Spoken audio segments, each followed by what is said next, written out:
Mes chers compatriotes, bonjour. À chaque fois qu'il le faut, nous venons, nous expliquons et nous rétablissons notre part de vérité. Je vais répondre à tous ceux qui s'agitent aujourd'hui, ceux qui ont fait semblant de ne pas comprendre ce que nous, on disait. Parce qu'ils ont cru que le mensonge pouvait être le moteur de la vie du Cameroun en permanence. Ils ont tellement menti. Mais nous, on leur a expliqué une chose. Tout ceci se passe jusqu'au moment où le peuple décide de changer.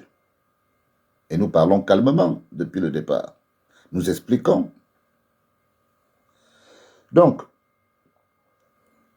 si nous le disons, c'est parce que ce qui se passe au Cameroun s'est passé ailleurs. Il n'y a rien de nouveau. C'est juste le peuple camerounais qui, lui, n'est pas habitué à la situation. Mais seulement, il faut retenir, et c'est pour ça que nous sommes là, et que nous parlons forcément des Lumières. Je vais vous parler de Voltaire, de son vrai nom, François-Marie Aouré. Voltaire était un grand philosophe, un écrivain très influent à l'époque des Lumières. Les intellectuels de l'époque, pour le saboter, ont fait diffuser à la population une phrase apocryphe qui faisait croire que Voltaire avait dit que la religion est née le jour où le premier escroc a rencontré le premier imbécile ou le premier idiot. Voilà la phrase que les intellectuels de l'époque ont fait porter à Voltaire pour montrer que Voltaire était quelqu'un qui ne croyait pas en Dieu, qui détestait les religions. Alors que Voltaire, il défendait la liberté d'expression et il était contre l'absolutisme. Seulement, quelque temps après, on a fait des recherches. Ce qui a dissous, qui a dilué les mensonges que font les intellectuels en permanence à chaque fois que le peuple veut s'en sortir, c'est que dans les travaux de Voltaire, on a trouvé une phrase qui, elle, était faite par Voltaire, reconnue, qui disait « Si Dieu n'avait pas existé, il aurait fallu le créer ». Donc vous voyez quelqu'un qui ne croit pas, qu'on prétend qu'il ne croit pas en la religion, dit plutôt le contraire. Et c'est comme ça que fonctionnent les intellectuels depuis belle lurette face au peuple qui veulent s'en sortir de l'obscurité vers la lumière. Je vous parle de ça parce que aujourd'hui, ils nous font croire qu'il y a une quelconque vacance du pouvoir. Non, il n'y a pas de vacance du pouvoir, monsieur. Il y a un refus de reconnaître qu'un président est élu par un peuple et que ce président est là, chassé par des brigands, menacé par des corps de l'État qui appartiennent au peuple. Et que ces hommes qui ont fait croire, qui ont voulu faire croire qu'on aurait pu continuer à mentir, à créer une candidature encore plus fantomatique que la façon dont elle était auparavant, se retrouvent coincés. Ils se retrouvent coincés, le mensonge a des limites. Et les limites du mensonge s'arrêtent là où commencent les valeurs de la vérité. Ils sont obligés aujourd'hui de faire des pseudo-coups d'état de palais, de réfléchir comment est-ce qu'on peut créer un homme pour assister un homme qui avait dit « je peux ». Non. L'homme dont vous parlez, sur qui vous devez tout, n'est plus le président du Cameroun depuis le 12 octobre. On vous le dit. Et le président élu est là. Il attend que vous fassiez de l'ordre dans la maison pour qu'il prenne fonction. Et ceux qui ont cru Ceux qui ont pensé que c'était des affaires de personnes, que le régime appartenait à des groupes, non, le pouvoir n'appartient pas à un groupe de personnes. Le pouvoir appartient au peuple. On ne fait que vous le répéter. Et aujourd'hui, le peuple lui-même est en train de subir le fait que le pouvoir n'est pas entre des bonnes mains. On ne va plus donner le quitus à des gens qui sont là pour piller un État, qui sont là pour menacer un peuple et dire que on va leur donner, on va leur faire confiance, qu'il y aurait parmi eux un homme qui viendrait. Non, non, non, c'est pas comme ça que ça se passe. Le président élu, comme on vous le dit depuis le départ, c'est un don de Dieu, après un travail, bien sûr, mais c'est Dieu qui décide qui sera le président, et il a décidé pour le Cameroun. Donc, venir nous parler de coup d'État, non, non, non, le coup d'État, tout ce que vous avez fait, changement de constitution, c'est valable pour vous. Ce n'est pas valable pour nous. Notre président, il est là, il n'y a pas vacances de pouvoir.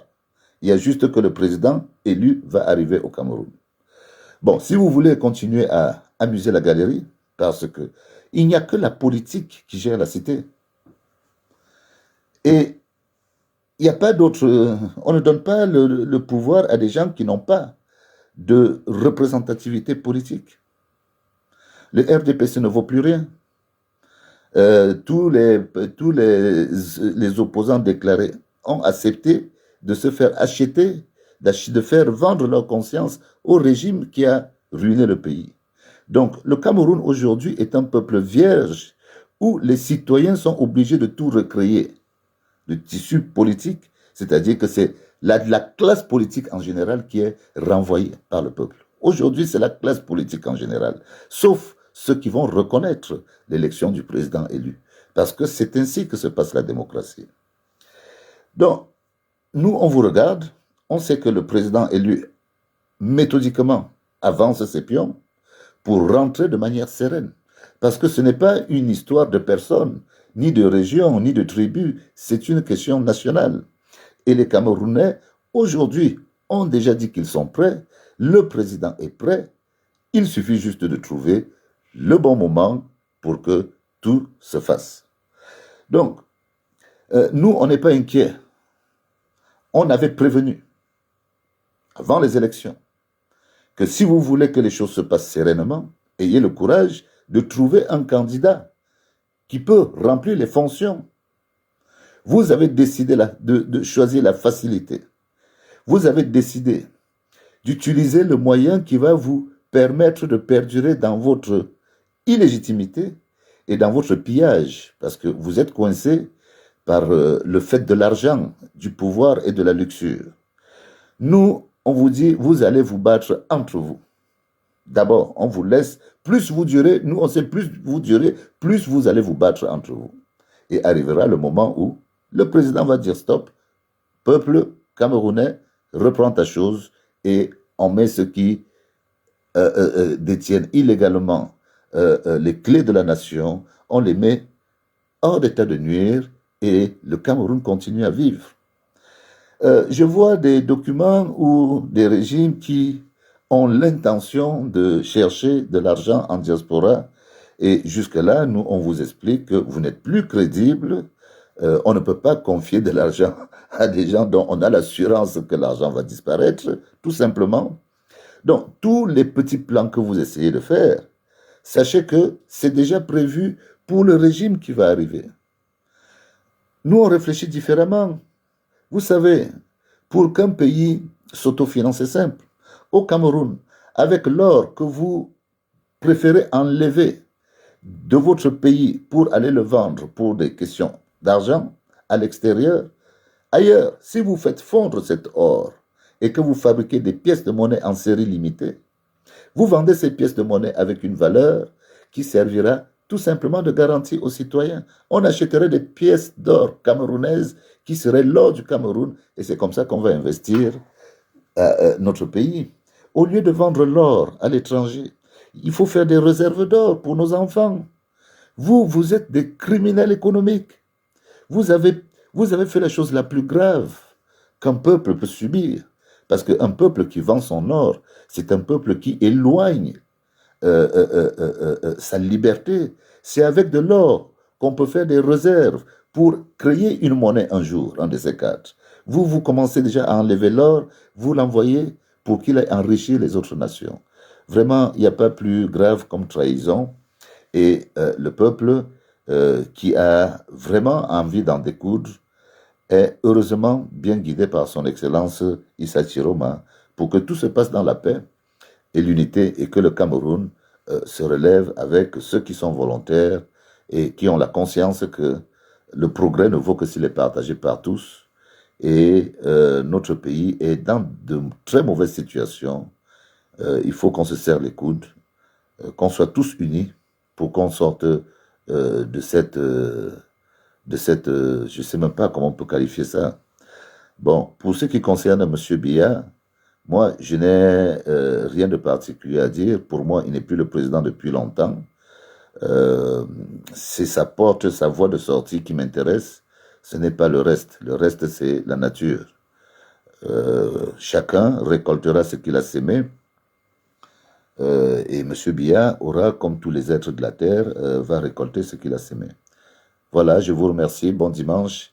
Et à nos frères intellectuels, franchement, essayez de changer de disque dur, essayez de vous adapter à la nouvelle donne, parce que, à force de vous exposer, vous risquez de devenir des cibles privilégiées du peuple.